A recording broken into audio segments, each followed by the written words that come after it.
So welcome everyone. Thanks for joining us for the fourth and final session of the Research Method Division, CARMA, Doctoral Student Consortium, and Junior Faculty Consortium. Today we have an editorial panel who will be talking to us about how to manage the methodological issues during the publication process. And we have three amazing panelists joining us today. Before introducing them, I want to share how we're going to structure today's session is I'll have the chat open so you can start typing in your questions, and we'll have each of the panelists talk to us about 15 minutes or so, sharing us about their experience and perspective on the topic, and then we'll spend the rest of the session on Q&A. So if you can start typing your questions, whatever it comes to mind, I'll just then compile them and ask the panelists. So that's how we're going to do it. We have three amazing panelists today.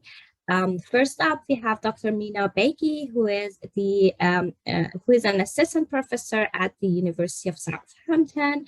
Her research interest is in the areas of work-non-work interface and career success, and she uses mainly qualitative methods to study these topics.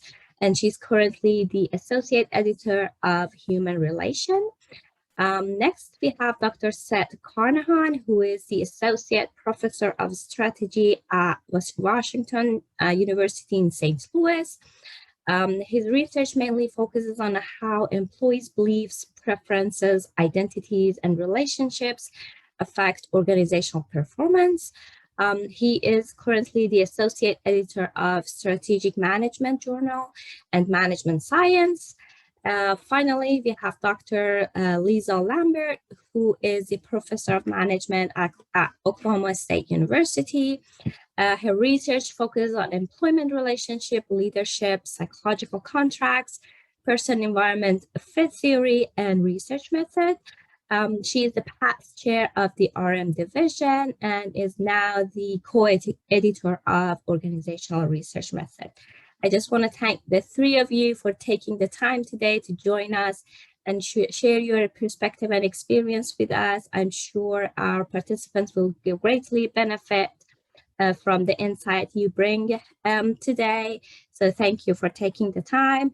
As I said, we are just going to have each of you talk about 15 minutes, and we are flexible. If you want to go longer, there is no problem with that. And then afterwards, we'll do Q&A from the participants. So Mina, do you want to start us for today? Sure, I can start. I'm so happy to be here and to be given this opportunity.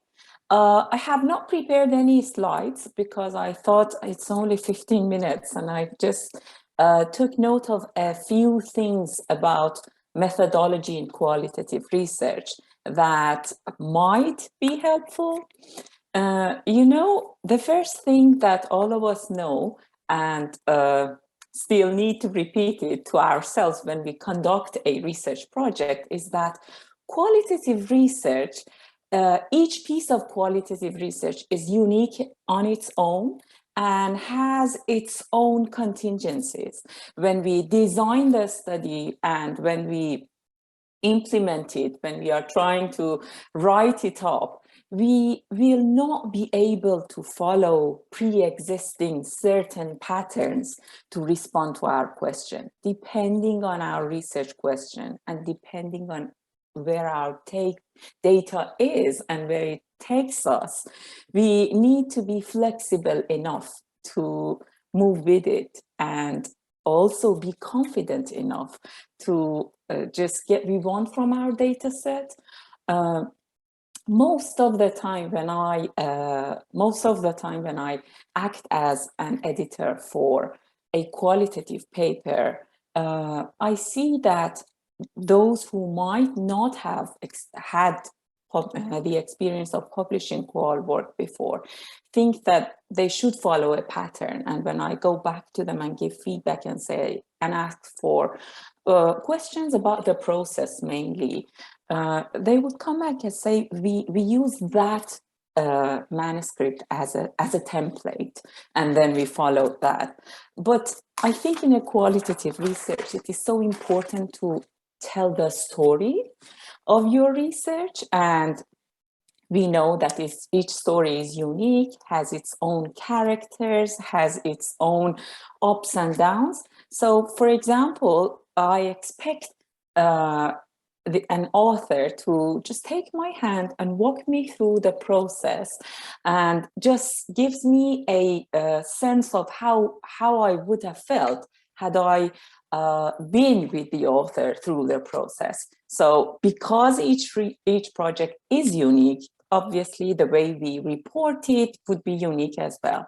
So when we get a revision from a journal on a qualitative piece, most of the time I recommend just sleeping on the problem, talking to other people, and thinking outside of the box, because it's not about, for example, just using a different test or collecting data, for example, from another group of participants. It might be, but most of the time we have to go back to what we have, try to come up with a solution that works for our project. And what I myself have found very helpful for a qual work is that try to keep a journal and try to keep a record of all your thoughts, all your decisions. Most of us think that, oh, I will remember, it's my work, it's not my baby, but it is. But when reviewers ask questions, detailed questions, most of the time it is very helpful if you have a specific journal for all the process. Go back to that and then see how you can address their comments or questions. In addition to keeping a reflexive journal, I would say you need a journal to just document all the steps, all the decisions, all the thoughts going on in your mind. So these are the things that cross my mind for qualitative research, but I am happy to respond to any questions that are there. Perfect. Thank you very much, Mina. Appreciate it. So we'll go straight to Seth, if you want to start the next one. Thank you. So I do have some slides, and I apologize in advance, but I try to keep them very simple and brief. And I'm going to share my PowerPoint as a virtual background, which I think helps make these things a little bit more engaging.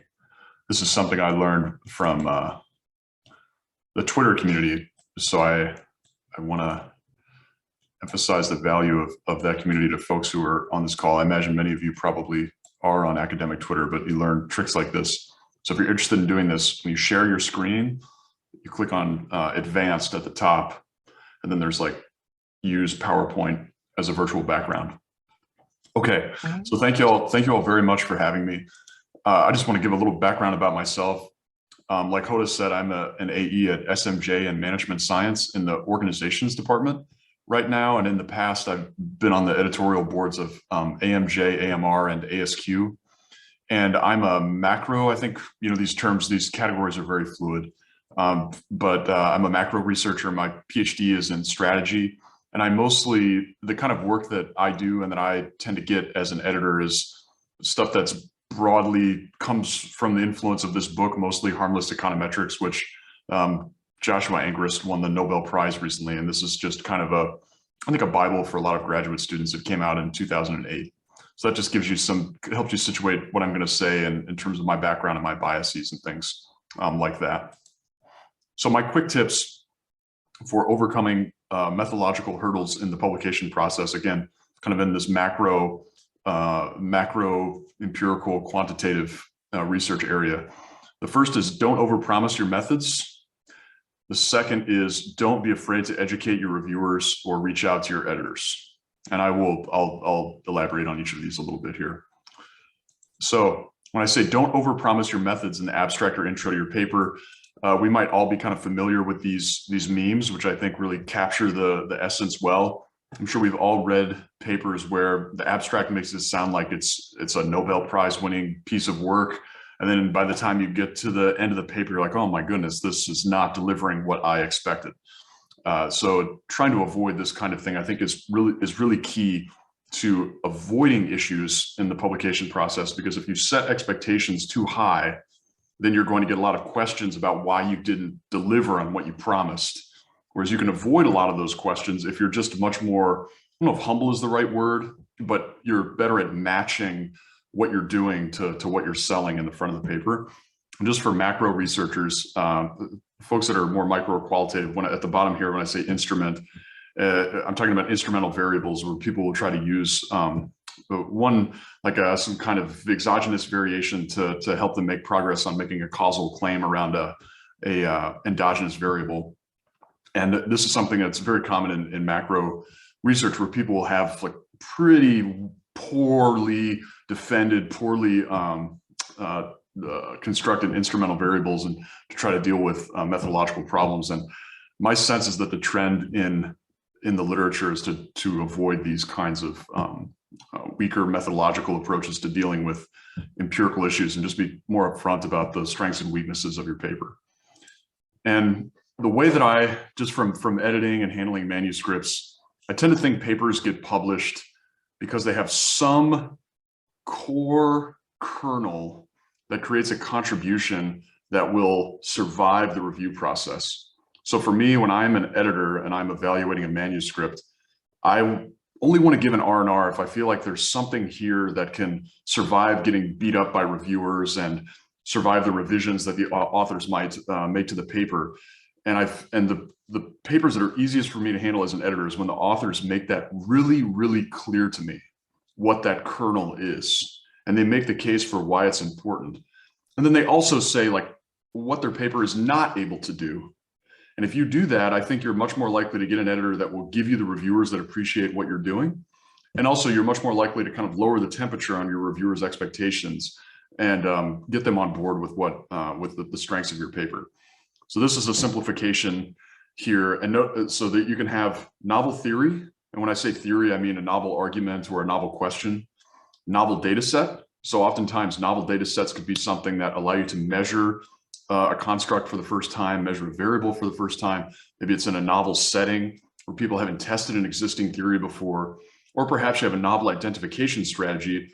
You're taking advantage of some exogenous variation that folks have not used in this literature before that allows you to make progress on an important question.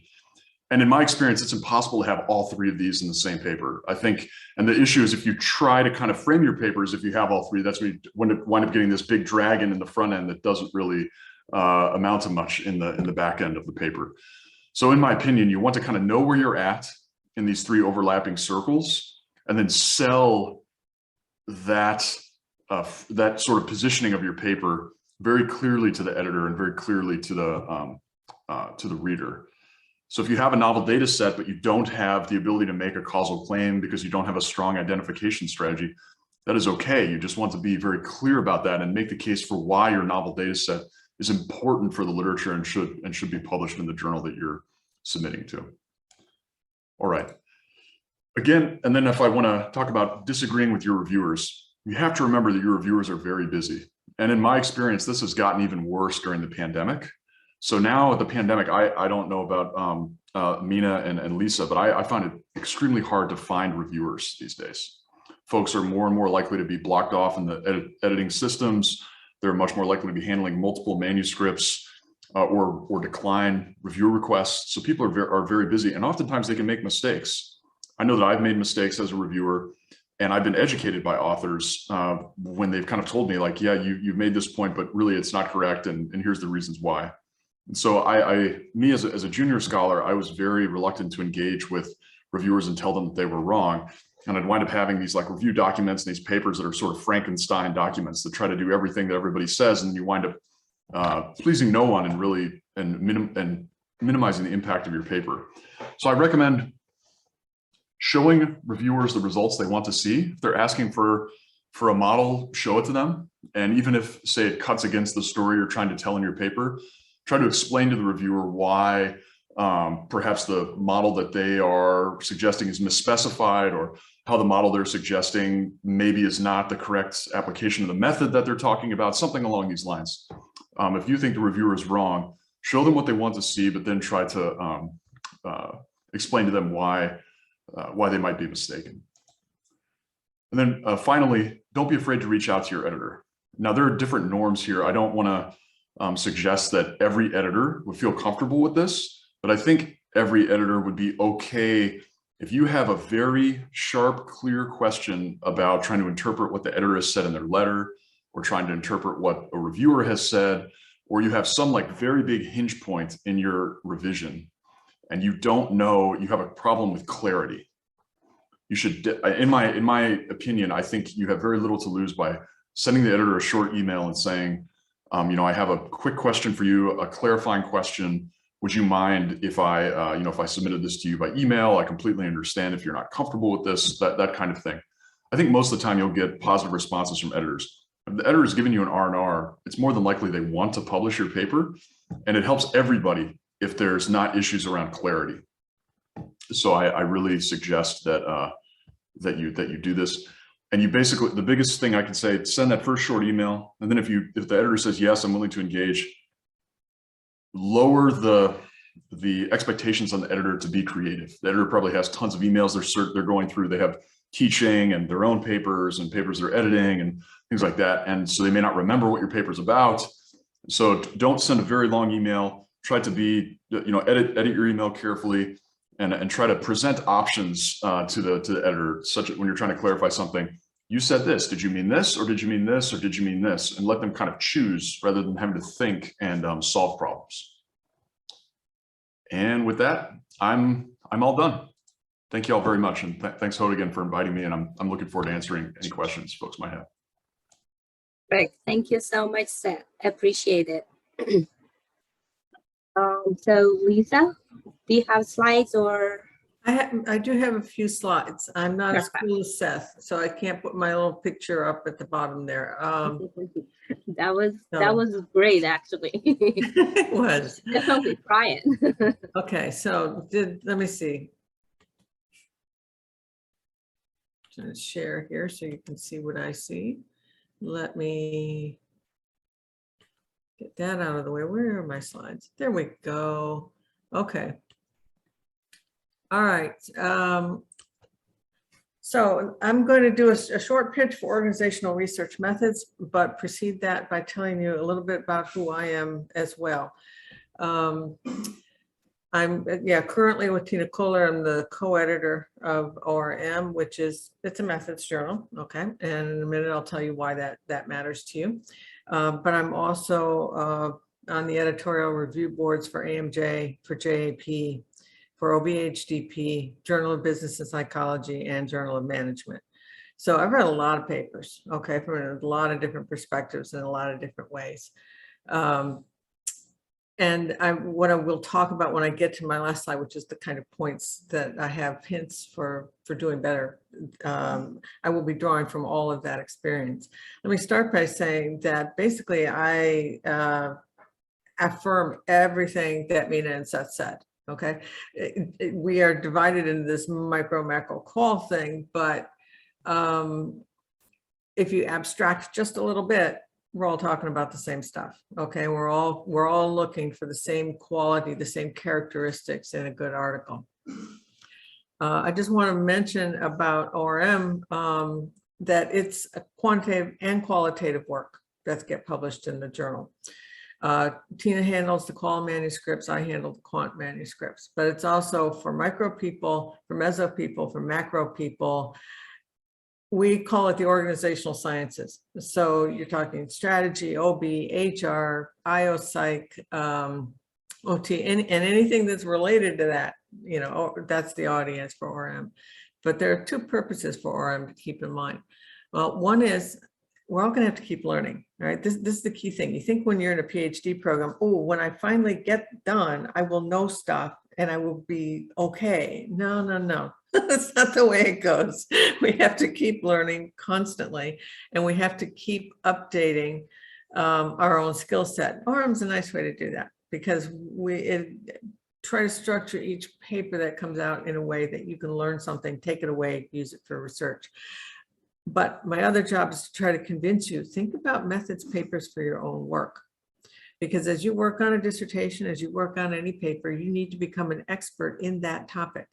And it's quite likely that if you are thinking carefully about how to go about doing that empirical research of whatever kind it is, and you look at the advice that's currently out there, you may come to realize, you know, I think there's a better way. Or I'm getting conflicting advice, and maybe I can structure a paper around those conflicts and come to some resolution on when each set of advice is appropriate, and so on.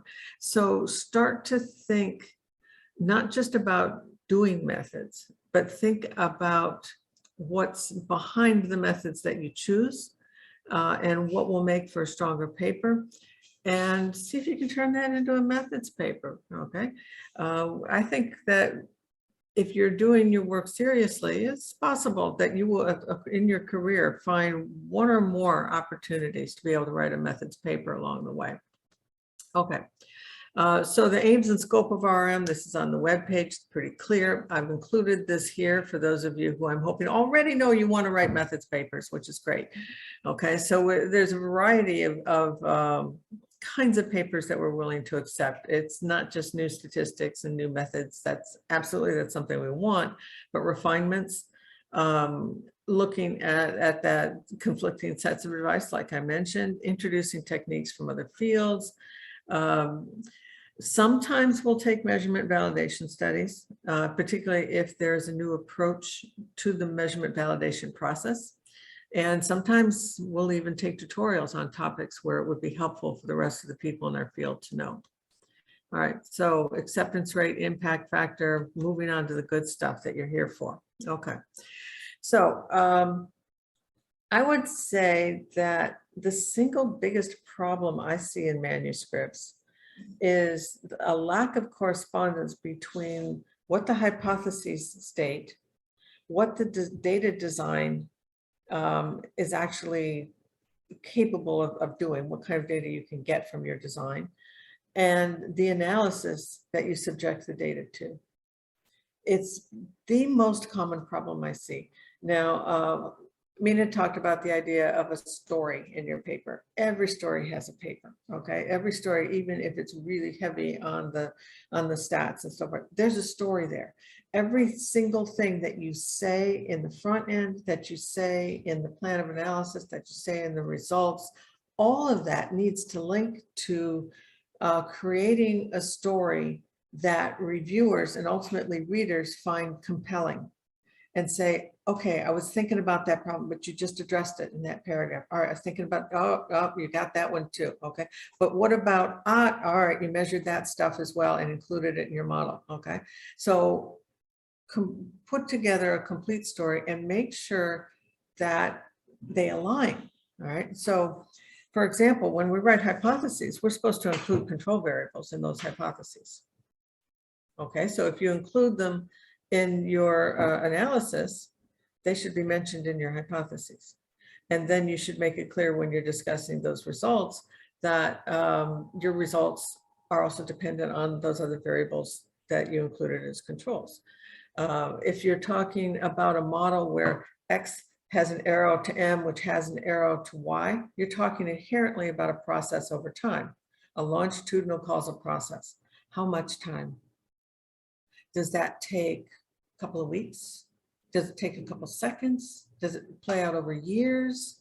Your design for collecting the data needs to match the ideas you have about how long that causal process takes.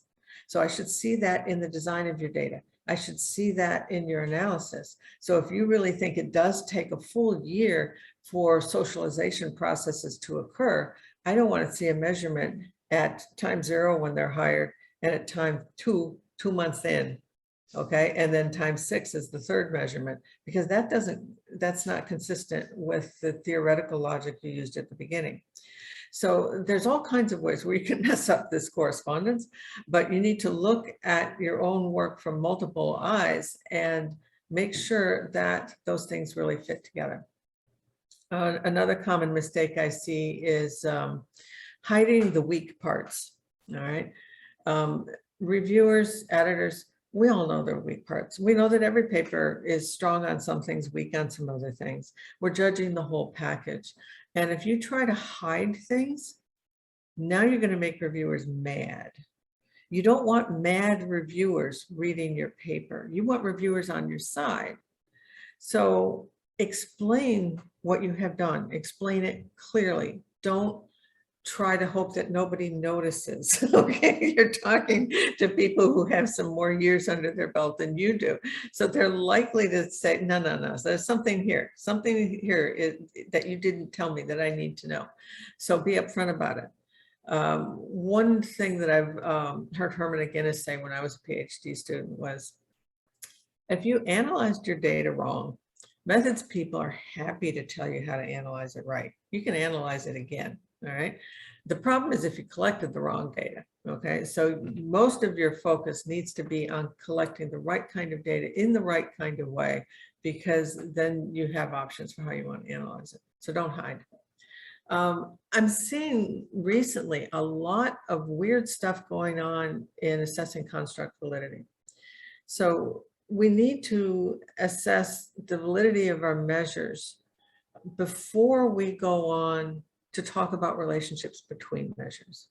Okay, so if you're a quant person, that often means you're going to have to address CFA. Okay, you're going to have to include CFAs. I've been seeing papers where there's no CFAs.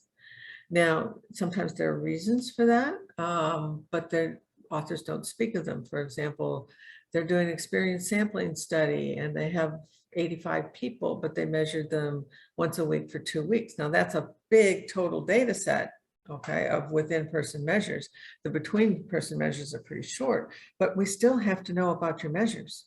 Did you measure the thing you say you're going to measure?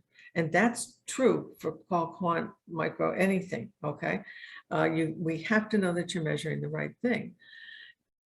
So if you are in an unusual situation, you can't find a way around a single item measure. Okay, what becomes really important is content validity. And you have to show adequate attention to content validity so that we know you've got the right thing. Most of us can do CFAs if you're on the quant side. Do them, okay? Do not parcel. Parceling is wrong for CFAs. If you want to parcel for a structural model, I'm okay with that. Some people aren't. Some people say absolutely go for it. I'm okay with that. But never ever in a CFA, ever. And it's getting by some associate editors who don't know about the details of parceling, but you should not do that. I'm happy to rant about that for a full hour with all kinds of slides and details. I won't do that right now. Use good measures. It takes time at the beginning of a quant study to look for how have other people measured this and have they done a good job and can I use this? And hopefully your prayers are answered and you come across a good measure and you just go, good, done with that. I can use the same thing everybody else is using. But a lot of the same thing that everybody else is using is actually bad. Okay, and there's evidence of it being bad. There are things written about it in the discussion sections, the limitation sections of papers, or somebody has a chapter on it. And it's a kind of an open secret. You go to the conference and people are fully willing to admit to you in the hallway that it's a bad measure. But you want to avoid writing about it because then you might not get your paper published, which is not your objective here. So I would say, take the time to fix it and then make that another feature of your paper. There's no point in measuring something badly and then pretending that you actually can talk with any degree of confidence at all about the relationships between constructs. We have to measure the right thing. And then my fourth point on this is think about other points of view. I mean, I'm right, okay? When I do an empirical paper, my point of view is absolutely, of course, right, but it's not going to get published unless I have considered how other people think I'm dead wrong. So I have to think about what model do they think is operating when I think these causal processes are operating. I should measure that too. I should test their model against mine. I should look at other ways of assembling my equations, other explanations for things. And I need to account for those when I'm writing my paper. Otherwise, I don't stand a chance, because reviewers will just say, nope, you're wrong. It's actually this other process. And I don't know why you went off on that boat that went the wrong way, but you should have, you know, taken my views into account, because that's what the rest of the field thinks. So it's a practice of stepping into somebody else's academic shoes and thinking about your variables, your model, your ideas of the world from their perspectives, and make sure that you have included as much of that as you can into your model, or set it up as a horse race test or something. Otherwise, you're going to get shot down pretty quick. So that's all I've got in my slides. My last one is just asking for questions, but I'm going to stop my share and I will turn it back to Hoda. And perfect. Thank you very much. I appreciate it. So I was just curious when we were talking about including control variables in your hypotheses. I've never seen one. Can you elaborate a little bit on that? Okay. Well, if you use the traditional approach to control variables, which is my variables, the ones that are, you know, the folks in my paper explain variance above and beyond the control variables, so that you use a hierarchical regression for them. Then you're taking all the variance that's shared between the control variables and your independent variables, and you're saying, I'm giving it all to the control variable. So whatever is left in the independent variables, some of that is still related to my dependent variables. Now that is the traditional, old-fashioned and not recommended approach to handling control variables. What we typically advocate now is, well, first of all, think very carefully. Do you have a reason for including those variables in your model? What is that reason? You should state it. Okay, it should be clear. If they have a causal relationship in your model, instead of calling them control variables, why don't you put them into your model and say, okay, I've got these other variables here because we know these variables are related. I'm saying my story is these variables are also related too, in addition, so that you could even draw a circle around the part of the model that is your contribution, given what else we already know. So the current recommendations are to be more thoughtful about what to include, why to include it, not just, well, we tried it with them in and with them out, and we reported it this way. But that means also that in your hypothesis statements, you should be clear about what you're testing. I mean, the verbal statements of the hypotheses should match the equations that we use to test the data. And if they don't, then we've got a problem. Yeah, thank you. So we have a couple of questions already, and if you have any questions, please start typing them in. I'll go with the first one, which is for Mina. Jonathan asks, when responding to reviewer comments on qualitative research, we often are limited with the amount of time we have to respond and repair any areas the reviewers may want to see critique. What are what are the best steps to be able to re-immerse ourselves in the qualitative data while also addressing the issue of the reviewers in a timely manner? This is a very good question and a very difficult question. I like to moan wearing an author's hat, but I wouldn't, so I would share my editorial experience. You know, the first thing that you should remember is that no one else in the whole world knows about your data set, but you and those who can access it. There are only a limited number of people who know the narratives or anything, any type of data you have collected. So when you receive reviews, they are based on the perception of your work based on what you wrote. So in a way, they can be sometimes speculations, or they might have expectations from your data that might not be the case. So in a way, the reviewers do their best to give you comments based on what they have read. But sometimes you might not have been thorough enough in your description might not be thick enough. So when you receive the reviews after, just first of all, if it's a revision, you should be happy, although it's difficult when there are tons of pages just with several comments. But afterwards, what works is, first of all, if you really think you are going to need a very long time, I mean, that's okay. As Seth said, you can always reach out to the editor and ask for an extension, because you don't want to just rush it, and you don't want to lose your chance. You want to do your best when it is a review, when it is a revision. So this is an opportunity that you have. You want to make the best of it. The other thing I would say is that you need to read all the comments, sleep on them, thematically analyze them, and then go back to your data. You won't be able to address one comment today and then one another day, or one reviewer moving to another reviewer, because in qual work, everything, when you want to address comments, everything is interrelated. And sometimes when you reanalyze your data or analyze a certain part, everything else, including your theoretical lens and your literature review, will change.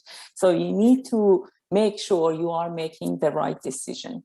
For me, I have to go through all the data. Sometimes I just end up listening to all the interviews again to immerse myself in the data and to just be there. You know, I wrote a paper and in which I interviewed female taxi drivers in Iran. And when we finished the second paper, I told my co-author, I feel like I have been in a taxi for the past 2 years, because every night when you sleep, your dreams are in a taxi, and you just try to visualize what's going on. In a way, you will be living with that. So I would say there wouldn't be a quick fix. You have to go back to your data, read it from a fresh perspective, and also go back to your reflexive journal. I wouldn't say just depend on your memory or just the code. Sometimes if your coding is okay and you can only go back to certain codes and read them, but sometimes you need to go back to your data if you are trying to look at it from a fresh perspective. I don't know if I answered your question, but I did my best. Thank you so much, Mina. So the next question is for Seth. Can you provide an example of two of what you're referring to when you mention it is important to write is clear on the kernel your paper is adding? Seems like. Yeah, absolutely. This is a great question, and it forced me to think a little bit more about it, which I really appreciate, Jonathan. So I'll put a couple of links in the chat quickly. So just papers I'm familiar with. So there's a paper that's coming out at SMJ that was written by my colleague here at WashU, Ulya. And this paper is studying the relationship between firms' provision of health insurance and then the performance of the firm using US data. And so I was not the editor of this paper, but if I was the editor of this paper, the kernel that would be here in this paper is, we have an interesting question. How does health insurance provision affect firm performance or correlate with firm performance?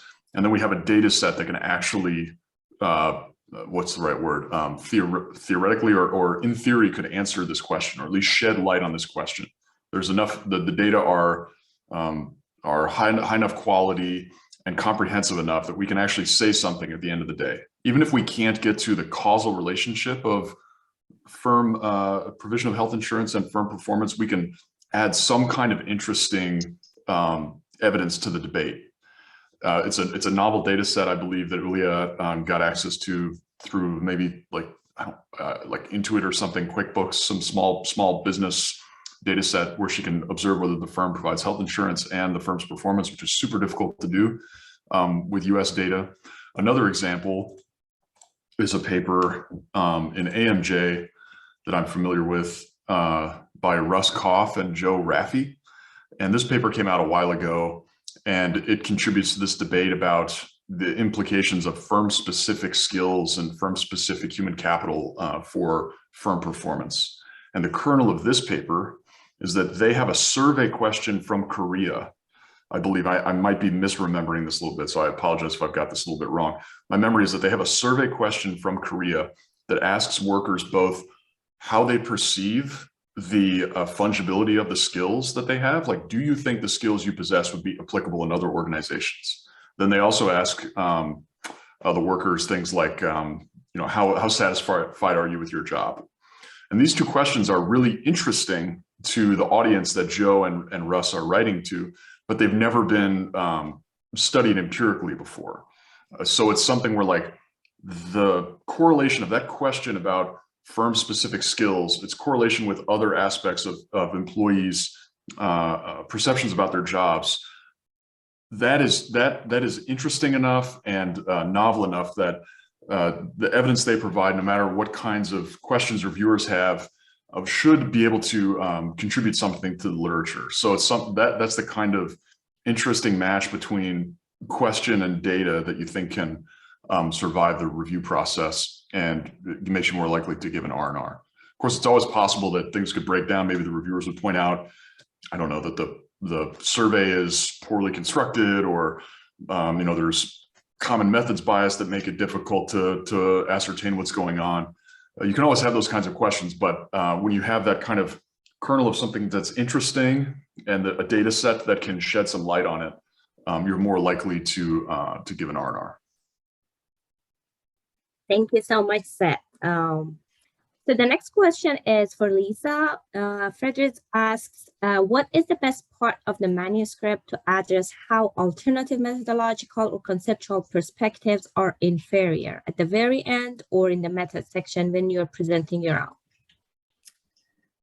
Well, the answer is it depends. But I would, most of the time, I'm not going to wait till the method section. It's going to be in the theoretical development, because when reviewers or readers are going over your paper, it's not like they stop thinking while they're reading. They are coming up with counter arguments or considering other claims, considering what else they know about the general field around the model that you have developed. So how much attention you need to devote to this depends in part on how likely is it that most of your readership is going to think that the claims that you are making are not true, and that it really is an alternative model. If that's the case, you probably need to start setting up the stage for presenting two models and comparing them probably by the second paragraph. If it's just, oh, some people think that, well, like in most of my work, genders doesn't really matter, age doesn't really matter, things like this. But there are some people who routinely throw these things into the model. And so in that case, that might just be a paragraph in the plan of analysis saying, so we also looked at models where we accounted for the effects of gender and age and job tenure. And then we'll tell you what the results are either way. So in that case, it's very minor. It's adding 4 to 6 sentences at most to the whole paper. But in other cases, you're going to start right off at the very beginning, acknowledging some readers think this, I think this. This is how it's a fair test of both, and then let's see which model survives. Or, you know, some further complication that you're trying to address that is stemming from the different perspectives that people bring. So it's a judgment call, like most calls are when you're writing papers, and it means that you might want to talk with your co-authors, with other senior people, senior faculty that you're working with, and sort of get their take on things. I mean, we do this all the time in casual conversation with our colleagues anyway, and that can inform the different ways that you might go about writing the paper. You can try it out in a conference, see if it works. I once saw somebody present a paper at a conference. It turned out it was a methods paper, and I was very junior. The scholar said something like 3 sentences, And all the senior methods people in the room started guffawing and shouting. I still don't know what the issue was. And the presenter said, okay, I guess I won't start my talk this way ever again, you know, and they worked out what those issues were as the talk proceeded. And there was conversation about that, you know, afterwards. So in some cases you try it, you know, write it out, have 3 people read it, see which way is going to be most effective. Yeah, and to follow up, how do you deal with like reviewers who are asking for some, also they're asking, how about this, how about that, that might be considered like harking? How do you deal with that? Okay. All right. So harking, there are, mostly undiscussed, there are degrees of what people think is harking or is not harking. All right. Now, if you test your results and you find out the answer, and then you change the hypotheses to fit the answer, that is absolutely clearly harking. Okay. Now, if, like most of us, you write the front end of your paper, you get the data, you test the results, and you realize partly through data collection, or even after you've analyzed some data, oh man, wow, was that my theory stupid? You know, I ignored this whole other literature that I should have taken into account, that other people know about. All right, if I clear my mind about whatever I know about the data, and I stick very, very carefully to what theory would suggest would be the next step kind of model, or, you know, the most appropriate approach for this. In my view, that's not harking. Now, you got to be strictly honest about it, okay? And there's plenty of work out there that, you know, George Banks and Ernest O'Boyle have done to show that some things get shined up a little too much, okay, throughout the process of being published as a dissertation to final work.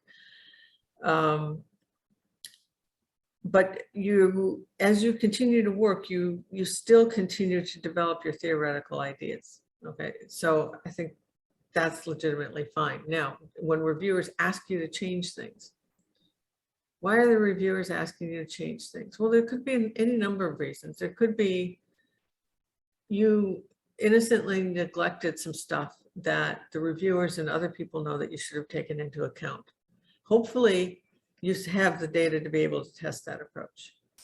Hopefully, ideally, when you are designing your study, you have done enough of a job of collecting data for those other variables that represent those other approaches, that you can say, I can see why you would think that. Here's why it's not true. Here's additional analyses. We're happy to put them in the paper if you like. And so you can engage with the reviewers that way. So the hardest part for empirical papers of the kind that I'm speaking about is going through all of those theoretical issues up front. And as Mina was talking about keeping journals, well, I've never kept a journal, but I keep extensive documentation of every decision I make about the process. And I think that's exactly consistent. I see her nodding her head. You know, if I have 4 different measures of this variable to choose, why did I choose this one? I write down my notes on why, and I include citations. And then I analyze fake data, theoretical data up front, in many cases, not all cases, but for many kinds of papers up front. So I know what the results should look like if my results turn out the way that they're supposed to. And it's a good way to practice learning new analyses. So the thinking up front is the best way to handle that. And then trying to understand, what is it the reviewer really wants to get at? What are they trying to understand? Because sometimes they may not be able to as explicitly define what they're concerned about as we would like. As Seth mentioned, they're busy, they're really busy. You know, reviewing is a job that gets very little thanks. And you need to try to help address the concerns that they actually have, not exactly what they wrote about. Okay, thank you very much. So the next question is, can you provide some advice on how to ensure we are using valid and strong measures in our work, especially if using already published measures? Okay. Well, you look at a whole bunch of papers where that measure has already been published and look at the quality of the evidence they provide. And if there's been a strong measurement development paper the first time that measure was used, then you should have a wealth of evidence, tests in different samples, different CFAs, content validity tests, all kinds of things that should help reassure you that it was developed in a sound way. Now, the thing is that once a measure is developed and validated in a good study, that doesn't mean it's good forever and ever. It means it still needs to be validated every single time. Okay. That's not reassuring to you. I can tell some of you are probably panicking behind your names there. What do you mean? I thought if it was validated, it was like the stamp of approval and I could always use it. No, sometimes things change. People's ideas of commitment changed over time. And Klein, in the last 10 years came out with a theoretical paper and then new measures because the meaning of commitment and how people used it changed. Okay. So how do you make sure that you're using valid ones? Well, it all comes down to judgment with some guessing. All right. With some measures, you can see in prior published work that there are problems. You realize 2 papers mentioned that item 5 is weird and they dropped it. Okay. Another couple papers, they didn't do very thorough CFA testing. They combined that measure with some other stuff that we know always tests really, really well. It's right at borderline. Or perhaps your use of the measure is going to be in a different kind of sample, a different kind of application, and you have reasons to think that it might not work very well there. Okay, those kinds of thoughts need to occur to you, and you need to resolve them before you actually come up with selecting your measures. Thank you so much. My next question is, can you tell me what's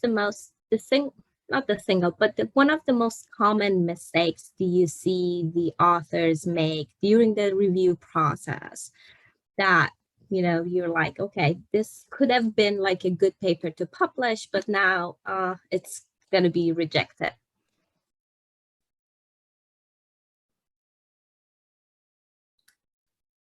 Well, I'm still unmuted, so I guess I'll go first, but I bet Seth and Mina will have seen this too. It's when the reviewers or when the authors are battling the reviewers rather than trying to get the reviewers on their side.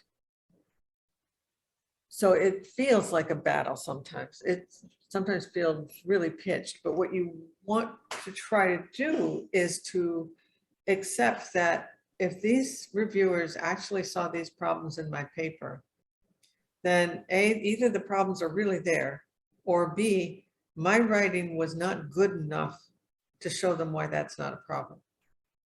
So the reviewers' comments are always useful signals about what you've done. Now, if you just try to fight them, then they're going to stay mad. And like I said, you don't want mad reviewers.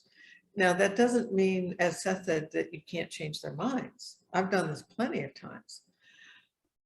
You gave us a really good suggestion. We tried it. Here's why it didn't work so well. We appreciate that your underlying concern is this. Here's what we've done to try to address that concern, either with how we present the paper or with additional analyses that we did in some way or something else. But it's trying to acknowledge and recognize that for the most part, reviewers are acting in good faith. This notion that somebody's out to try to axe you is, I mean, I've seen instances of that so rarely. They're really acting in good faith. So engage in that good faith exercise to try and make your paper better.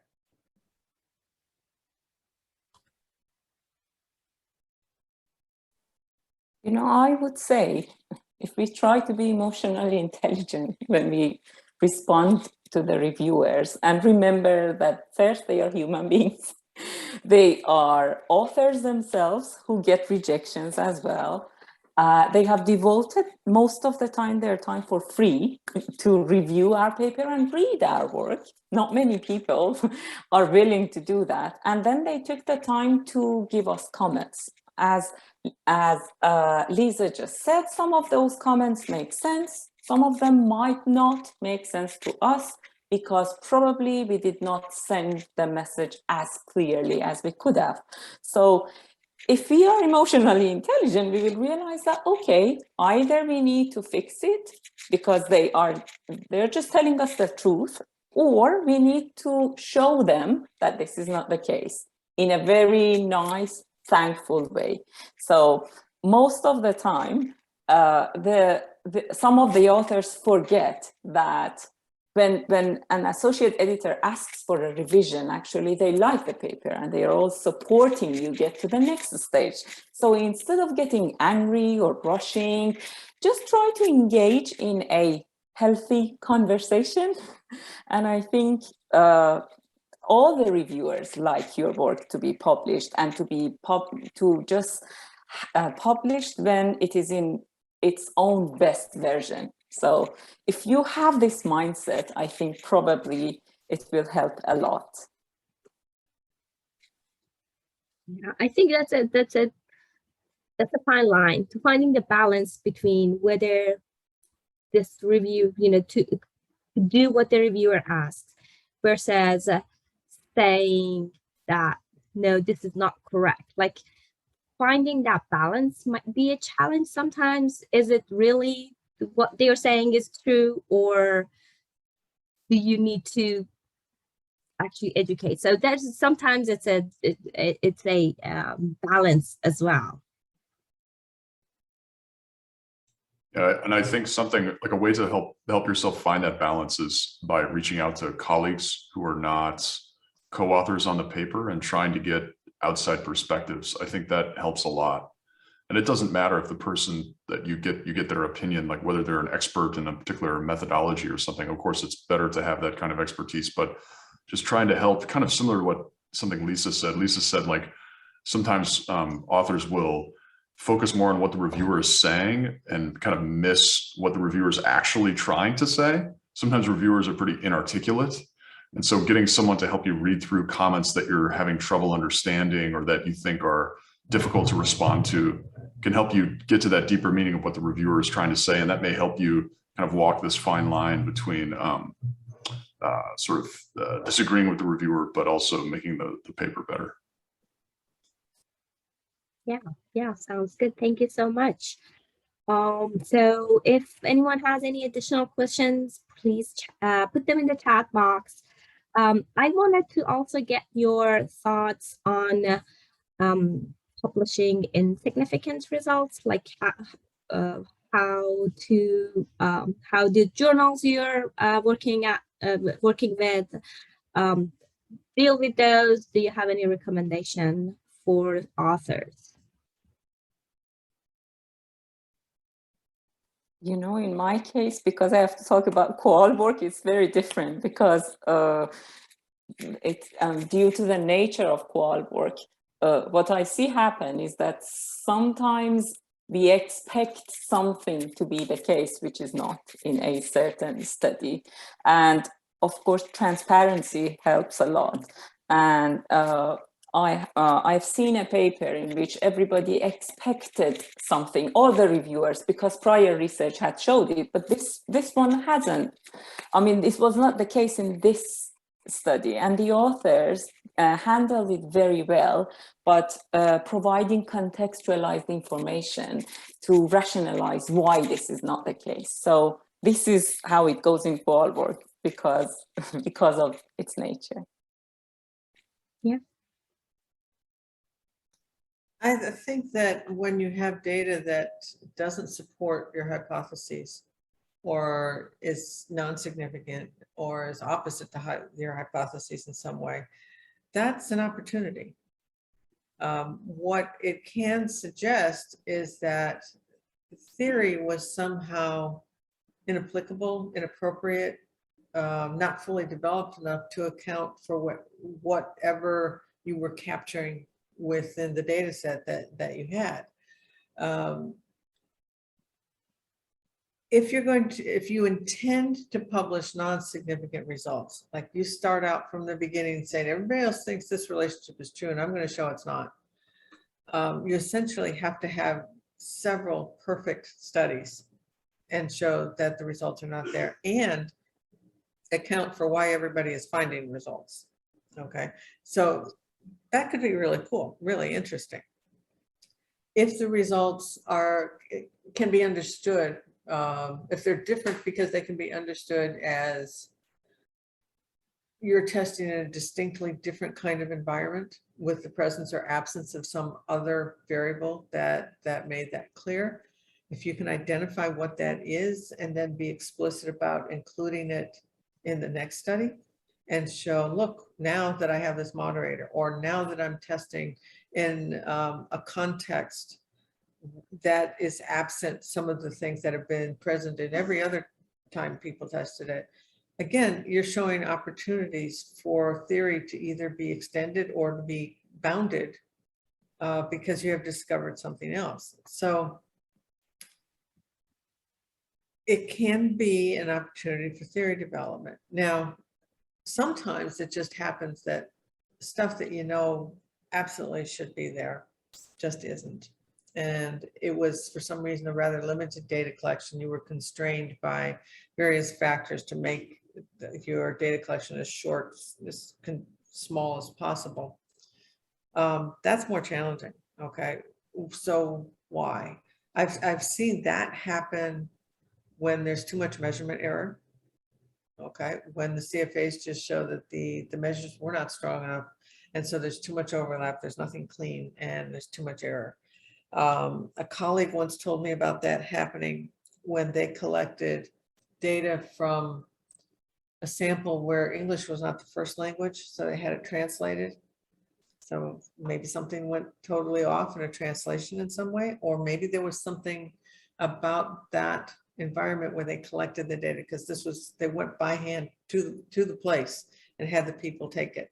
So there could have been other expectations, norms, roles imposed that influenced how people answered the questions in that particular situation. So it's kind of hard to say what you can and can't do with it. But if you can figure out why, then there's hope, because then you can combine it with other studies and make some progress. That would be really interesting. Perfect. Thank you. Beth, do you have anything to add?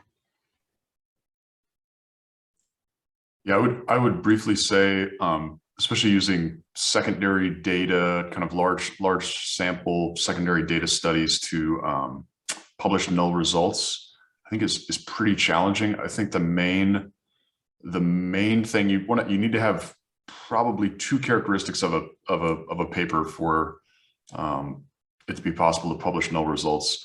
The first is that the prior has to be pretty strong, that something should be there. There should be strong existing theory. It should be kind of taken for granted that the relationship exists. And second, the null results need to be pretty precise. So if it's a situation where you have these really big error bars, and it could be the case that the quote effect is like very large and positive or very large and negative, and we just can't tell because the study is underpowered, that's going to be really hard to publish. But like, for example, like I'll put a thing in the chat on this is like a really good example of a paper that publishes null results. It's in an econ journal, but it's asking a question that is related to, say, like marketing or management. And these authors, they do a survey, or I don't even know if it's a survey, but I don't think it's a survey. They do a prediction market where they incentivize experts to predict whether or not doing some kind of advertising will increase nonprofits' fundraising. And they find that like 80-something% of experts say this intervention you're talking about should absolutely increase nonprofits' fundraising. They do a field experiment that tests that intervention, and they find a precise null result. And the reason why this is published this is like a A- econ journal is because they build up the null, they show that experts believe this should be true, and then they have a field experiment, which of course is costly to run, but it's well powered enough that they're able to find a precise null result. And this kind of study is one that is I mean, I think it's a good example of what we all should be trying to do, where they're engaging in research where it doesn't really matter what the result is that they find. If they had found a positive effect of this treatment, that would have probably been publishable as well. They found a null result, so they published that. And it's the kind of research design we should all be trying to do, but it's expensive and difficult. So yeah. Perfect. Thank you so much. So I know we talked about like the mistakes the authors do during the publication process, but now I want you to think about like the best response letters you've seen during your editorial work. What did the authors do that you say, oh, this is the best? This is a very good response letter, you know?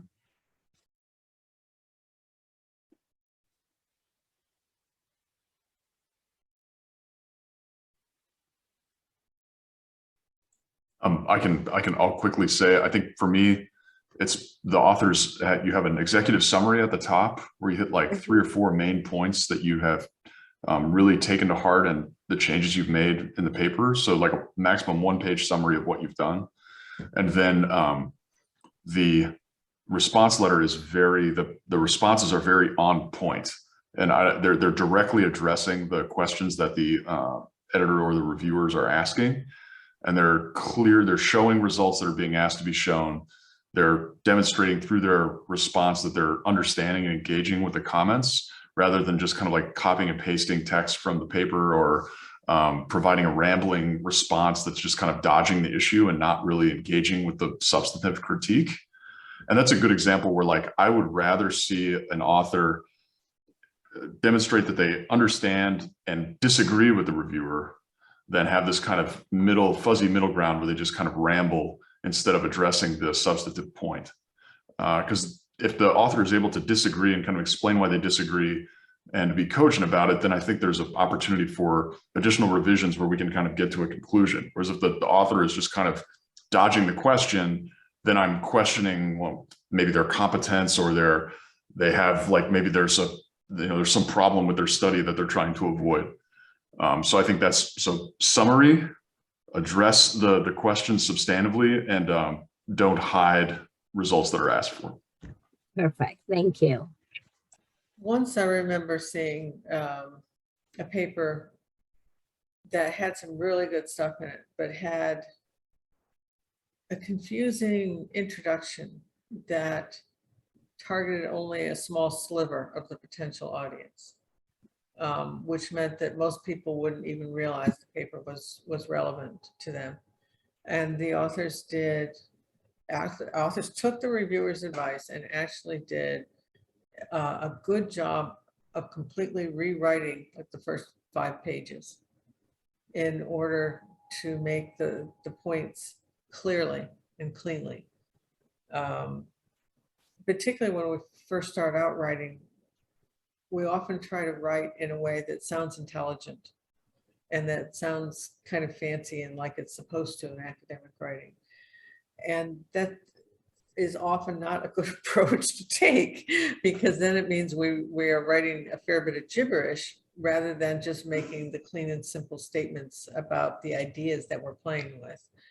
Usually the ideas we're working with are complex enough and interesting enough to our intended audience that if we can write straightforward sentences, it really helps everything.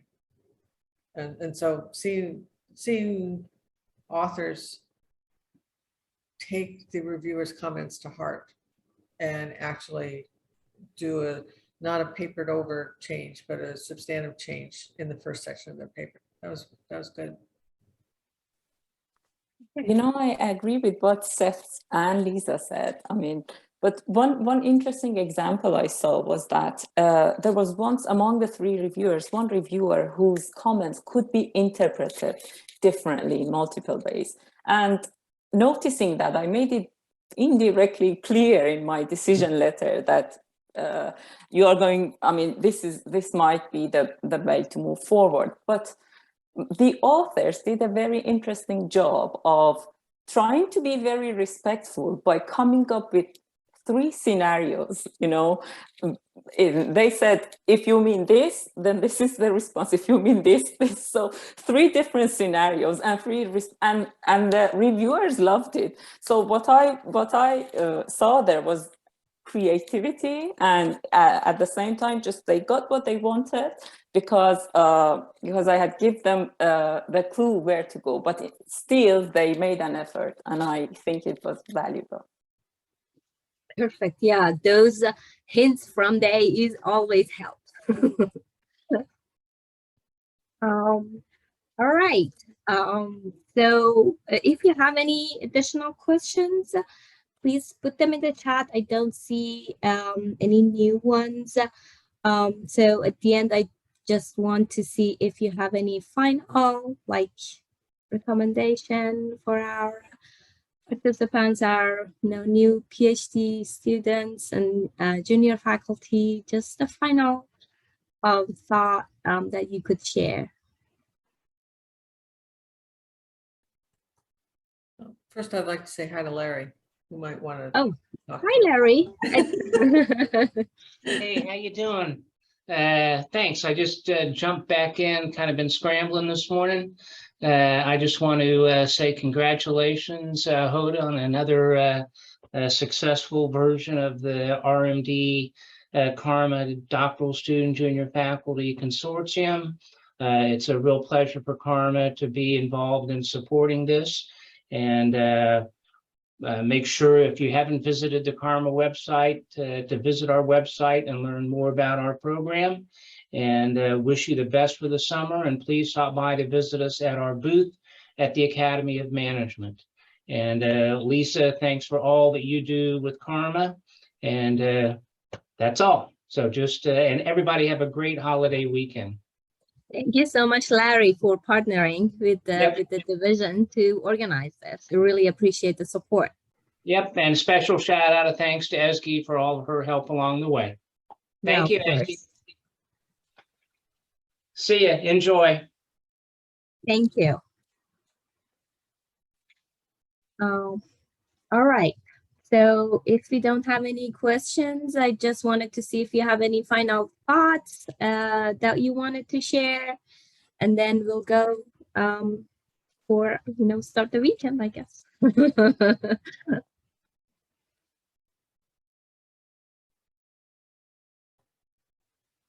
I have one kind of simple thought, and it's not directly related to reviewers or methods or anything, but we're very privileged to be able to study what we want to study. I mean, that's really cool. I've never, ever had a department chair or a dean or anybody else say what I should do with my day, ever.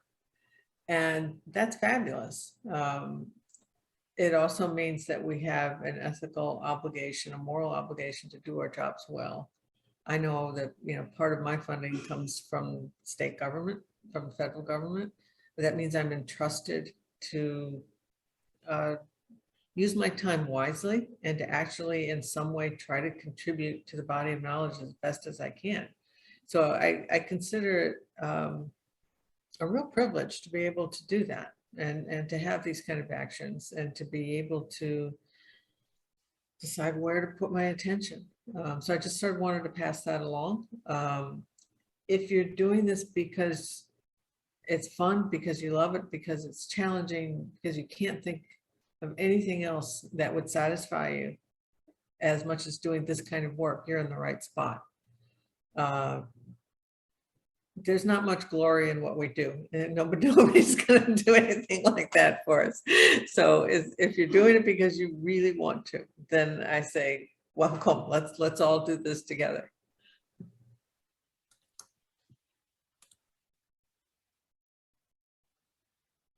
Yeah, that's well said, Lisa. I can't improve upon that. That was a very nice way to wrap up. Yeah, I agree. It was the best wrap up. I only have one point to make, and that is, you know, there is a home for every manuscript. Just be patient, you'll find it. Yeah. Thank you so much. The three of you, appreciate you taking the time this morning or this afternoon, whatever time zone you are in. Thank you for taking the time. As I said at the beginning, we do have a social at the Academy in Seattle. So I think it's in Saturday evening, but I'll send the details via email to everyone. So, and we'd be happy to see you over there. Thank you, everyone.